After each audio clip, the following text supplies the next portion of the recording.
For nearly a decade, Apple has been the most valuable publicly traded company in the world.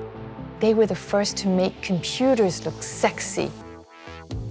With its revolutionary products and services, it's transformed the way we live and shaped the culture of the 21st century. You can't walk down the street without seeing someone wearing an Apple Watch or using an iPhone or an iPad. But things haven't always gone to plan for Apple. Apple was dying. They weren't making it at all. It was a company in great turmoil. He destroyed everything I'd spent 10 years working for. Apple was on the verge of bankruptcy. Anybody could tell, gee, there's a lot of liabilities on this balance sheet. They were bleeding money. They couldn't compete with cheaper competitors. It's just losing astronomical amounts of money. This is the story of how Apple very nearly crumbled, told by people who witnessed the company's fall firsthand and were close to the man who managed to turn it into one of the world's most valuable brands.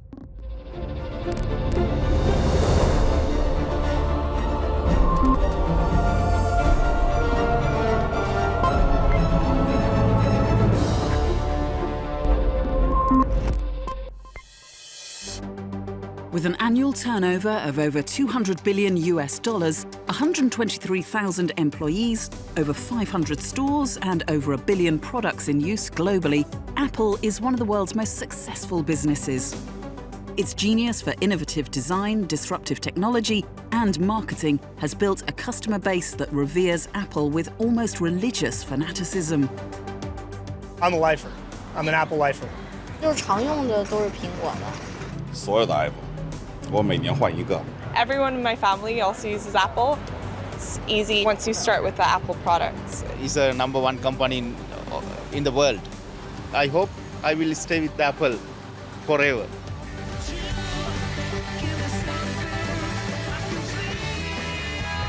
The story of Apple is a roller coaster drama that took the company to the brink of bankruptcy and on to global domination. But it all began in a garage in Los Altos, California, where two 20-something computer nerds, Steve Jobs and Steve Wozniak, formed a company making basic kit computers on April Fool's Day 1976.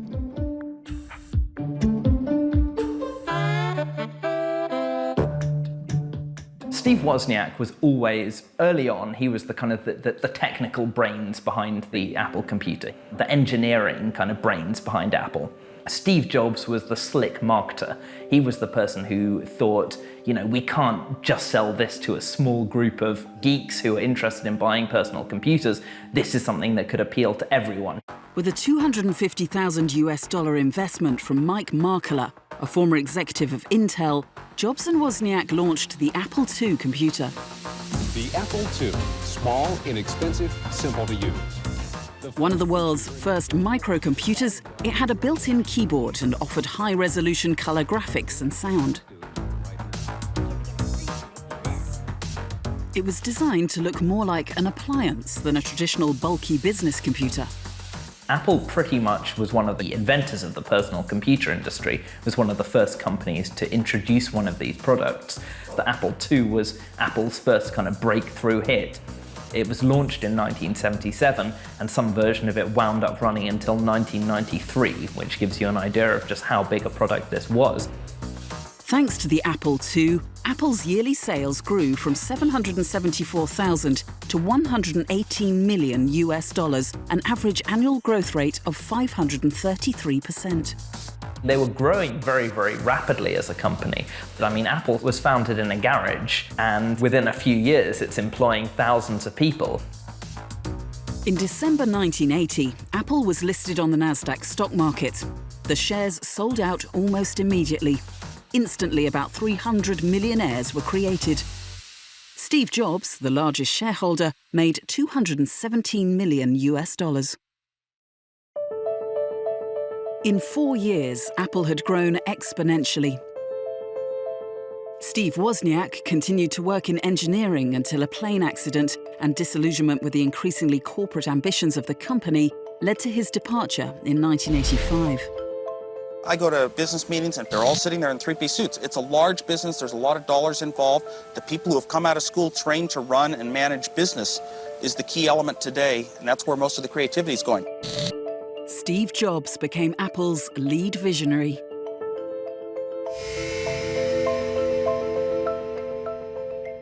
He had this vision to build great products that would change the world, and he always called them appliances. Does it mean that every housewife will ultimately be a programmer? Well, as you see from the Apple, it weighs about 12 pounds, and one of the nice things about handling it is if you don't like what it's doing, you can throw it out the window.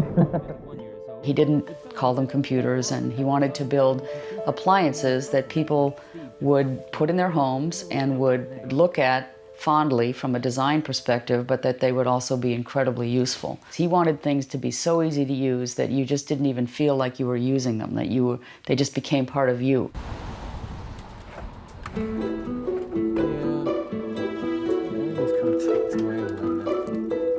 Apple has been part of Paul Mark Davis's life for over 20 years. His unofficial Apple Museum in London has an almost unparalleled collection of vintage machines. Apple machines were so much more beautiful than the PC alternative. There was no comparable model outside of Apple. Here goes nothing. So I kind of got all of my old Macs out that I've been sort of collecting over the years and put them all together, all these various machines from different decades. I wanted to have every single machine. Isn't that amazing? It's working fine. This is a real mixture of stuff. I mean, there's the Apple Lisa up there, there's a Apple II. One of the most notorious objects in Paul's collection lurks in a special place. Okay. Right above his bathroom. The Apple III.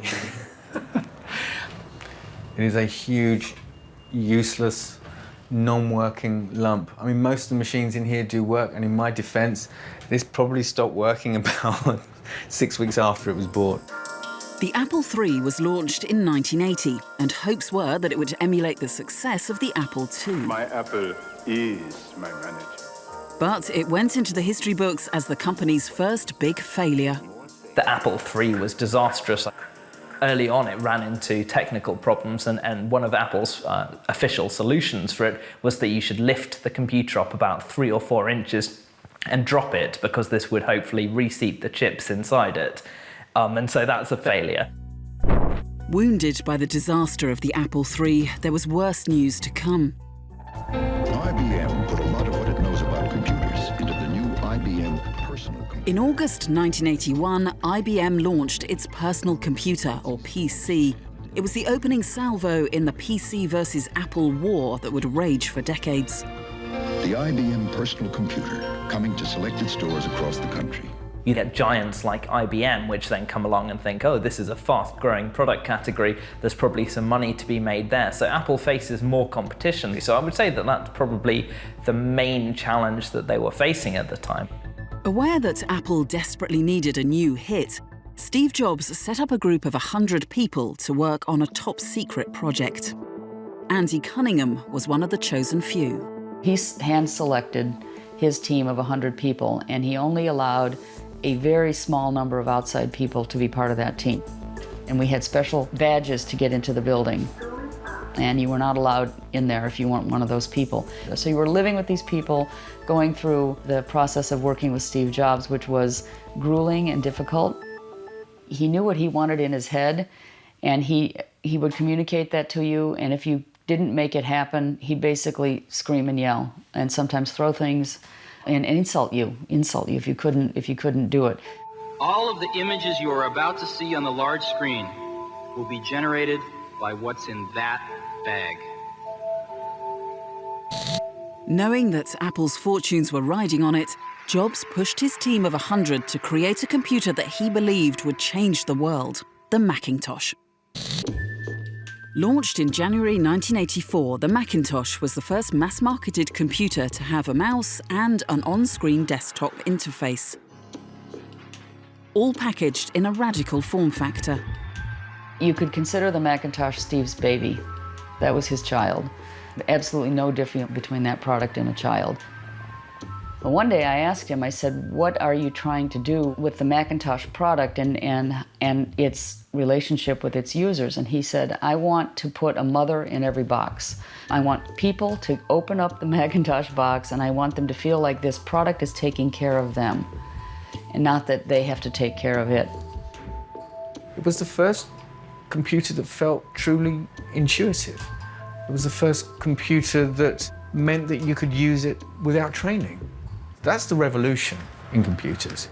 The real genius of Macintosh is that you don't have to be a genius to use it. The advertising was compelling, but the Macintosh failed to do the one thing it needed to do: get people to buy it. We realized that nobody's buying it. They loved the ad, they loved Steve Jobs, they loved talking about it in the press, but they weren't buying the product. The Macintosh was too expensive for struggling creatives and too unorthodox for businesses who preferred more established rivals like IBM. People who work in corporate jobs, who go to work every day in suits and ties, it wasn't attractive to business people. They're not attracted by that, by that image. So it's almost like we mispositioned the product, if you will. The Macintosh struggled commercially, and this drove a wedge between Steve Jobs and John Sculley, the CEO who Jobs had lured from Pepsi in 1983 to bring structure to the infamously unstructured Apple.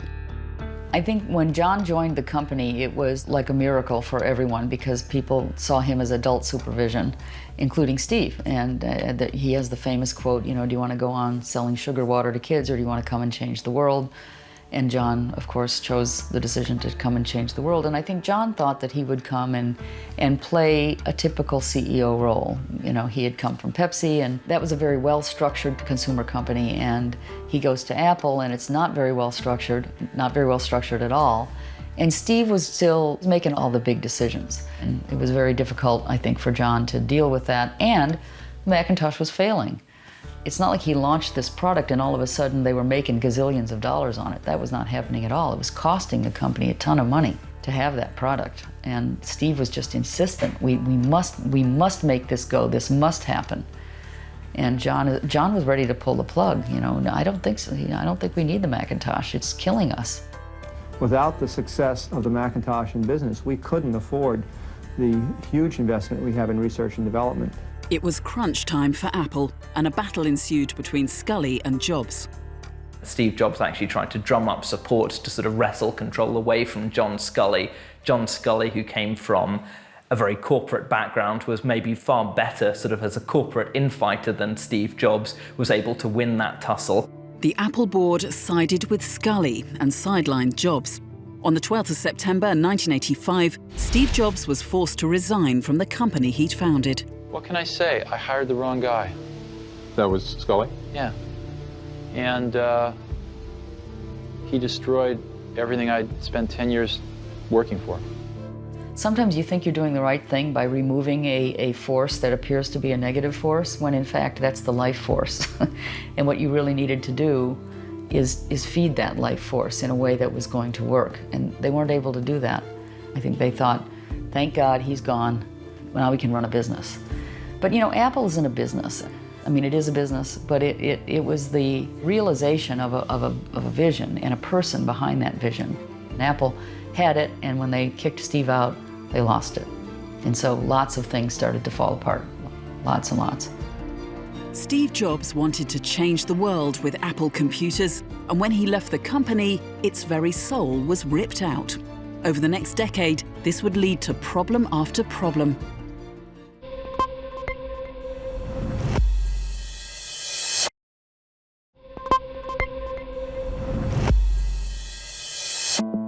Apple had revolutionized the computer industry in the late 1970s. This is my apple. But nearly a decade of hit-and-miss products had left it commercially fragile. Steve Jobs' passion project, the Macintosh, had failed to turn Apple's fortunes around and caused divisions within the company. In 1985, Steve Jobs was ousted from the company he had co-founded. Everyone who was working for Apple would have realized at the time that Steve Jobs leaving the company was detrimental. To make things worse, that same year, Microsoft launched Windows, its own version of a graphical user interface that that worked on IBM's personal computer or any computer with an Intel chip. When Microsoft comes along and starts taking some of what Apple's doing and applying it to the PC, and that's the point at which the balance tips away from Apple. With a wider range of hardware, software and prices, Intel computers running Windows software, the so-called Wintel sector, quickly overtook Apple's share of the market.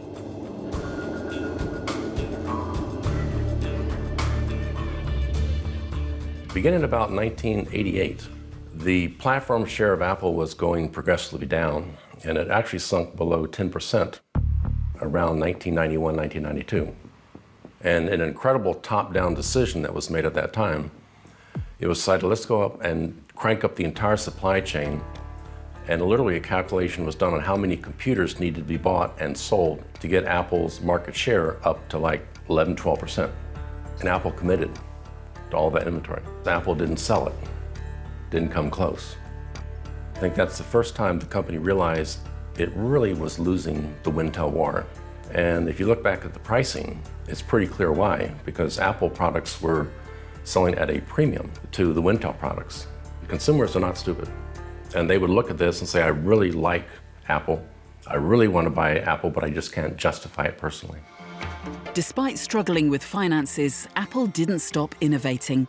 One of its most ambitious projects came out in 1993, a handheld device called the Newton Message Pad. Helping people keep in touch. The idea behind Newton is that it's an assistant, something that actively helps you as you capture, organize, and communicate your ideas and information. The Newton is a great example of everything that was good about Apple and bad about Apple in the early 1990s. The Newton was really, in some ways, a prototype iPhone, except that it couldn't make phone calls. It was a handheld computer at a time where even laptops were still incredibly bulky things. It used artificial intelligence, it had all of these amazing features.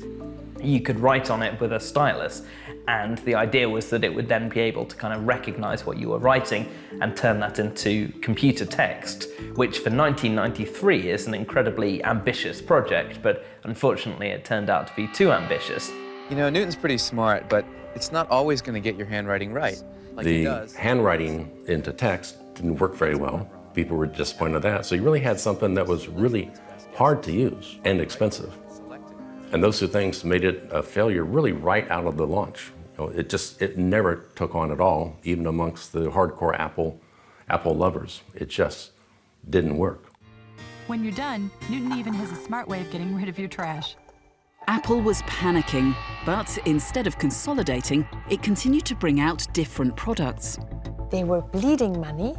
They couldn't compete with cheaper competitors.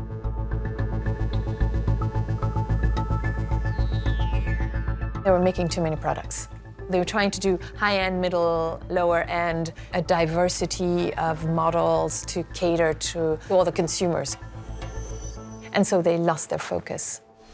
In 1993, the Apple board forced out CEO John Sculley, but two successive CEOs, Michael Spindler and Gil Amelio, couldn't stop the company from struggling as competitors launched fresh products that increasingly outperformed Apple's at lower prices.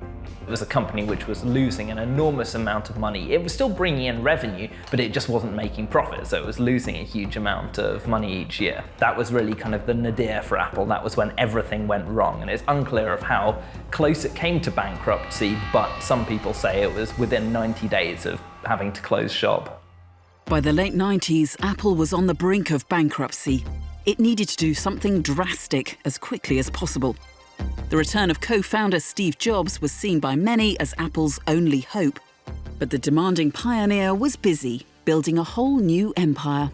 This morning, at its offices in Silicon Valley, California, the company is about to get a first look at its new trademark. After leaving Apple in 1985, Steve Jobs has started Next, a computer company aiming to create high-end hardware and software. Boy, I've forgotten how much work it actually is to start a company. It's a lot of work. And you've got to do everything. You've got to come up with a name. You've got to come up with a logo. In addition to designing the product, you've got to figure out what to design. You've got to figure out how you're going to get it to the marketplace. You've got to do a part number system. You've got to go get bank accounts. You've got to set up charts, general ledgers, get a management information system, get a little kitchen set up, get a coffee maker, all this stuff. You know, it isn't like this should be something new. That's one. But, I mean, I agree that, let me back up a bit. So somebody's got to say, here's what we can do, and we can make it happen, and here's the level of thing we can ship in 16 months. And what I hear him saying is, forget it. And boy, that just makes me smoke.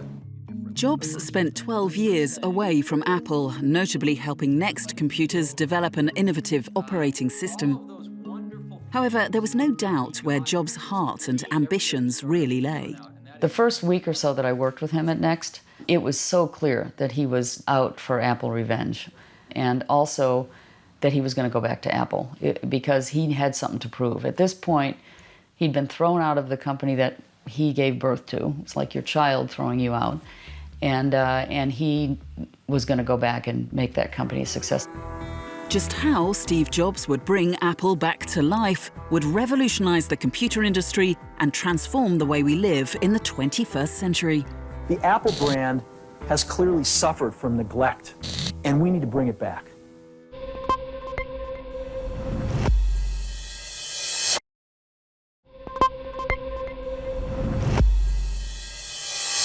In 1996, Apple was on the verge of bankruptcy and desperately needed a new operating system for its Mac computers.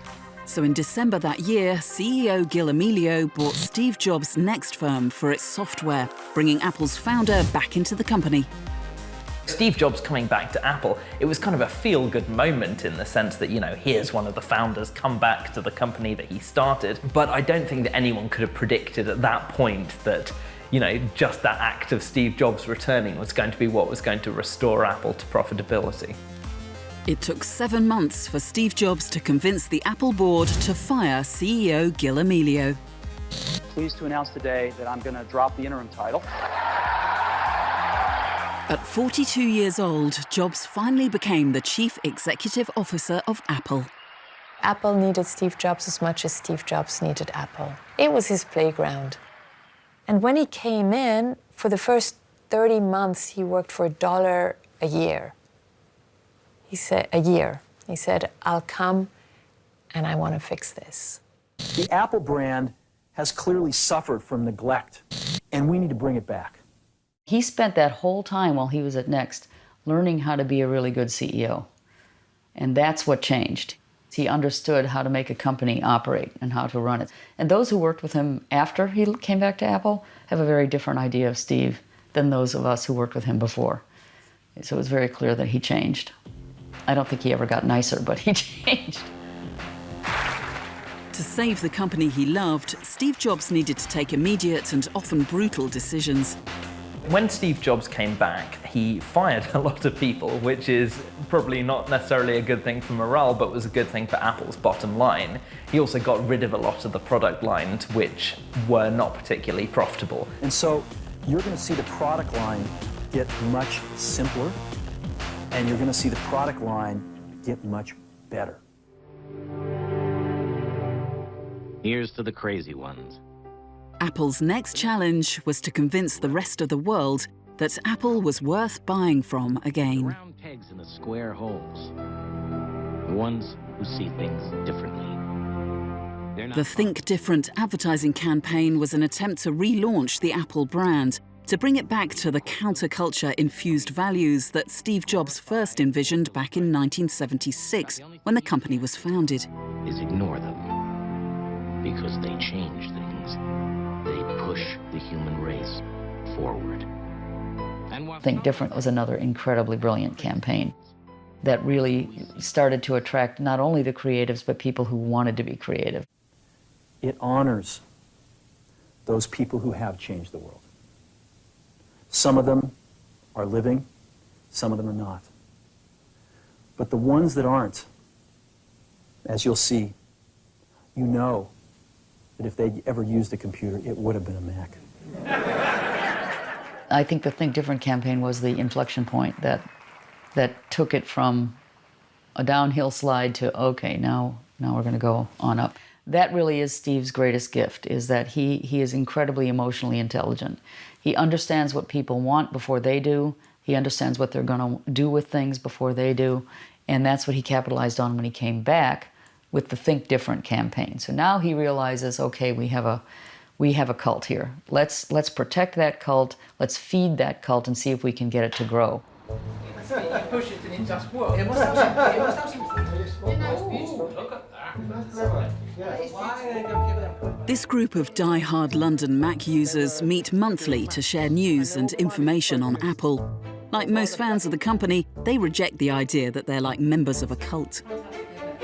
I wouldn't see it as a cult. I have a very different opinion of a cult. So this software update here is for the operating system. And Mac App Store is now where you're getting the updates for the apps.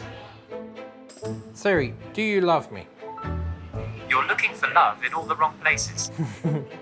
Siri, is Apple a religion? Apple's website may be able to answer your question. For me, Apple feels like an old friend. It does feel like a company that I've been able to trust all my life. They've always pushed things. They've always pushed the future. Type-C cable. I was at primary school. I can remember the exact Mac I used as well. It was in year 3 of school. I remember just being able to draw on a computer screen was something completely different. The keyboard was brilliant. It was translucent. The mouse, if you moved it around, you had a multicolored ball, so you could tell if it was moving or not. They had spent so much effort to make you smile, compared to a beige box, which is boring. Apple's next product certainly put a smile on the faces of the fans and the company's accountants. In 1998, the iMac G3 arrived. A lot of people will remember the iMac G3 as the kind of the blobby, colourful Macintosh from the late 1990s. It's kind of translucent blue, coloured after the sea on some Australian beach. Really, I would say that the iMac is the machine which comes at the same time that Apple suddenly becomes profitable again. So really, that is one of the most significant products in Apple history. It was a machine that everyone could afford. And it was beautiful. But it was more than that. It was very, very easy to kind of pick up. It was very, very easy to feel connected to it and for it to feel like an extension of you. Designed by Jonathan Ive, the iMac G3 was a transformative success for Apple. In its first 5 months, it sold close to 800,000 iMac G3 units. It's the product which introduces the world to not only the return of Steve Jobs, but also Johnny Ive, who becomes an enormously significant figure in Apple's history as the designer of so many of its later products. And this was the first time that they had worked together. From losing around $1 billion in 1997, the company posted a $309 million profit just 1 year later. And this was just the beginning. Steve Jobs and Apple's next target was the music industry. The record publishers were forcing young people to buy an entire album that they would listen to only for a few months on their MP3 player. And the music publishing industry was almost ready to be destroyed. Apple wanted to do something, not just a MP3 player. It actually took on the challenge of saving the music publishing industry. The launch of the iTunes music service in 2001 allowed users to rip, burn, and listen to individual music tracks legally and easily. It almost single-handedly pulled the rug from music pirates and paved the way for Apple's next hardware release. In October 2001, the iPod portable music player was released. I think the iMac was probably the product that relaunched Apple. But the innovations came quite fast, one after the other. So the iPod was truly revolutionary. iTunes was a brilliant idea. iTunes and iPod function together. You can't have one without the other. Again, you suddenly had this closed proprietary system, but everyone wanted in. Apple had always been a company that was willing to experiment, but it hadn't ever managed to do these completely successfully. With the iPod, then suddenly it manages to take a very promising product, the MP3 player, and using some beautiful design, invented as this product that everyone wants. Many attempts have been made to produce a successful portable MP3 player, notably from Asian companies like Seihan, Kowon and Creative. Technologic. But Apple's iPod, with its innovative design, backed by compelling marketing, came to dominate the market, becoming, by 2007, the fastest-selling digital music player of all time. It changed the entire music industry. Steve Jobs' next trick was to set the bar for all mobile technology. Today, we're introducing 3 revolutionary products of this class. An iPod, a phone, and an internet communicator. An iPod, a phone. Are you getting it? These are not 3 separate devices. This is one device. And we are calling it iPhone. So after a few years, the iPod, people start saying, well, as soon as someone invents a phone which is able to play music, that's going to decimate the iPod market. So Apple thinks that's fine, but we'll invent the phone. And that's when you get the iPhone. The iPhone spawned a whole breed of smartphone rivals. Manufacturers from Samsung to Sony entered the market, sparking a new war for the supremacy of the mobile phone industry. In July 2008, Apple launched the App Store with 500 apps for the iPhone. In its first weekend, 10 million apps were downloaded. Like the success of iTunes before it, this was a key moment in the commodification of digital content and paved the way for future Apple products. There are many companies that do one thing great, and that's all they ever do. So I think what the iPod iTunes, followed by the iPhone, made everybody realize Apple wasn't just a one-hit wonder. It had something in its DNA, that it had the ability to make a continuing series of great products. By the time the iPad came out, everybody expected the iPad to come out and be a great product. With its proliferation of products, Apple's fan base was growing, and in 2001, Steve Jobs gave his congregation a church, the Apple Store. Tim Kobe is the designer of the Apple stores.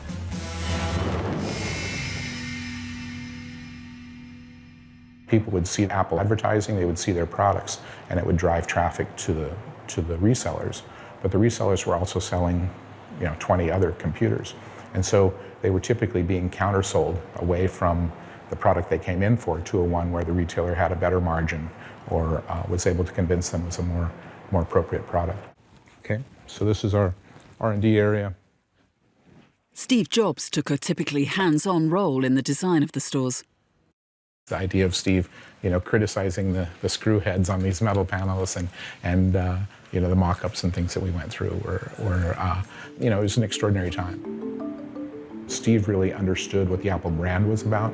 All of the qualities that we were putting into the retail store ultimately went through him as a filter that this was Apple brand qualities that were going into the space. He used design as a competitive tool. He used it as a way of creating compelling experience for people. And I think he probably used design in a much more sophisticated way than most companies do. The store is divided into 4 parts. The plans for the Apple stores received a lot of criticism from the industry. It was thought to be a huge risk to open a specific retail store just to sell Apple products. The product we make is in this first 25% of the store. You can see the whole product line. People were saying it was going to be a big mistake, that they were risking millions of dollars on opening an Apple store. But ultimately, the real risk was probably listening to those pundits, listening to those people who were saying it was risky. Within 3 years of the first Apple store opening in 2001, Apple became the fastest retailer in history to reach $1 billion in sales. And there are now over 500 stores across the globe. They've really grown their network of Apple stores in China enormously over the last few years. They opened a store in Singapore last year, and they're pushing to open Apple stores in India as well. So they've certainly made nods to embracing that market. I think opening the Apple stores was a brilliant idea because it created that sense of I'm going into somewhere special to buy a special product. It's about creating that complete, total customer experience. Steve Jobs' world-changing vision for his company was getting fulfilled. Thanks for coming. But in 2003, Jobs was diagnosed with pancreatic cancer, and in 2011, he passed away. Apple was now a huge success, but with its visionary leader gone, how would the company cope in new markets and facing aggressive new rivals?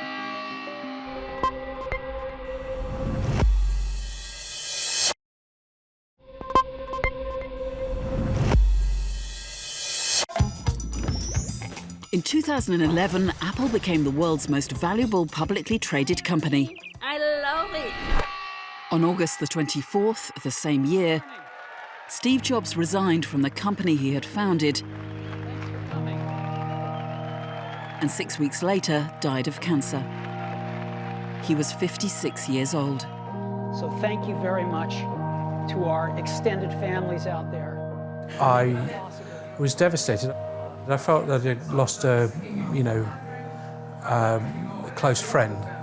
Never met the man, never seen him in person, only ever kind of watched him from afar. But it was a real sense of loss, a real sense of loss. He made design cool. He inspired people to like computing. The quote from Blade Runner, that the light that burns twice as bright lasts half as long. And that was Steve Jobs. When Steve Jobs died, there's absolutely no doubt that it affected Apple in the sense that suddenly the company was robbed of its visionary leader. People thought that Apple would suddenly crumble without this visionary figurehead behind it. Apple had struggled once before without Steve Jobs, but this time Jobs had groomed someone to replace him, Tim Cook. Tim Cook is not the same kind of leader that Steve Jobs was. He's not necessarily a visionary leader, but he's a great, great business strategist. And to give some sense of how successful Apple has been since Steve Jobs died, when Steve Jobs died, Apple's market cap was about $347 billion. Today, it's over $900 billion, and it's on its way this year to potentially becoming the world's first trillion-dollar company in history. I love Apple. I consider it the privilege of a lifetime to have worked here for almost 14 years, and I am very excited about this new role. Under Tim Cook, Apple has grown globally, significantly exploiting the rising power of the Asian consumer. 其他的品牌好像没有使用过，智能手机使用第一步就是苹果吧。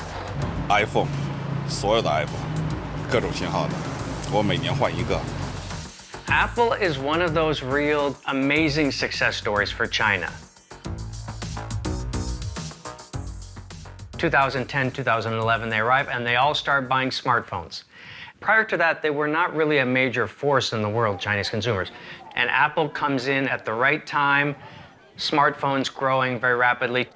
One of the things that we've seen in the last few years has been an enormous sort of growing impact and importance to markets like, for example, China and India, sort of developing markets. And these are ones which Apple has been very, very quick to embrace.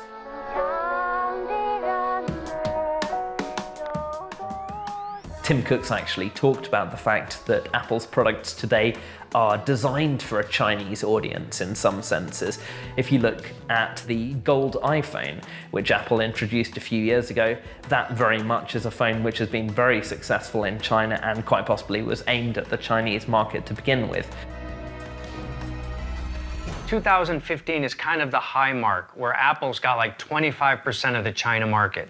It's responsible for half of their global growth is China.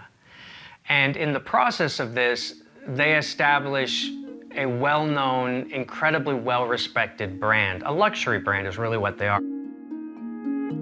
手机，然后那个 iTouch， 最早以前 iTouch， 然后现在那个笔记本电脑，但是就是常用的都是苹果的。我的粘性完全使用习惯完全是在 iOS 上，在 iCloud 上。In China now, the App Store brings in more revenue than the App Store in the US.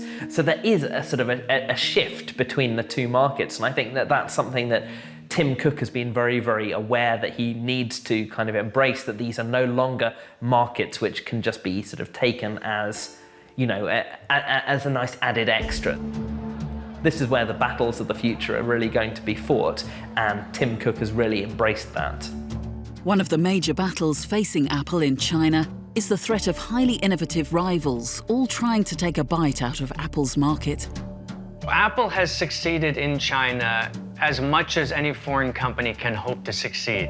But then what always happens here is phase two, which is local competitors come on, and they come on very strong. And that's what's been happening since about 2015 till now. It's just one very smart, well-run local competitor after another. Vivo, Oppo, Xiaomi, Huawei. And now Apple is just fighting. But that is life here. I think some of the difficulties in Asia has been price.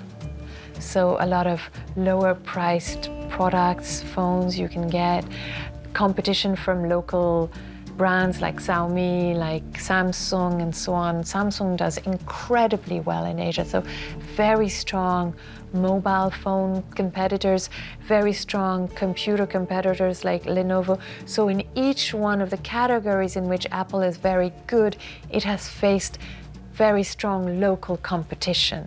And I think that's been difficult. It's also priced at a price point which is higher than most Asian competitors are willing to pay for. Being at the top of the tree makes Apple not only a big target for any rivals, but also for any criticism. Battery life issues, sticky keyboards, environmental policies, and labour violations all threaten to tarnish Apple's reputation and challenge the loyalty of even its most devoted fans. Most people are feeling bullied by Apple. You know, they upgraded the system on their iPhone 6, then iPhone immediately became almost unusably slow. Now, who's that helping? Who is that helping? It's not helping the customer. There are 1.3 billion active Apple devices being used around the world. But to stay at the top of the tree, Apple needs to keep giving customers what they want, and that's innovation. I really hope they will continue pushing the boundaries in terms of innovation in all those industries they're playing in. I'm afraid that they're losing their mojo, that they're losing that edge. It hasn't been the leader it once was in terms of innovation, and it's probably difficult for any company to sustain that over a long period of time. But where I think they should be looking to be successful is getting back to focusing on what matters to people. Solve the 1,000 songs in your pocket problem, not how thick is my iPhone problem. What matters is what does this technology do to make my life easier and make my life better. Tim Cook is an incredible CEO and an incredible steward of the assets he was left, and has taken those and grown them and made an amazingly high value company. But he's not a visionary, and that's an issue, I think, for Apple. Apple has evolved hugely over the past 42 years. From being a company rooted in counterculture rebellion, it is now a massive capitalist machine. Whether the next chapter for the company will see Apple growing further or being laid low by rivals is yet to be seen. What we know here historically is companies rise and fall. You never stay at the top for very long until somebody comes in, and it's always better to be second or third or be the underdog of an industry, because you have somewhere to look up to and you have a competitor you want to beat. What Apple has managed to do is diversify in a way that they hadn't previously. Today, the Apple stock price is less reflective of one product than at any point in the company's history. So even though the iPhone is still by a wide margin Apple's biggest seller, Apple's services industry, for example, is enormous. It now represents around 30% of Apple's revenue. That's things like Apple Music, which now has about 50 million worldwide subscribers, iCloud, other services like this. So in some ways, Apple has continued to put out sort of hit products, but not necessarily in the way that they did under Steve Jobs. I actually think that despite the fact that at some point logic dictates that Apple will fall, I think Apple is looking more secure and stable than at any point in its history.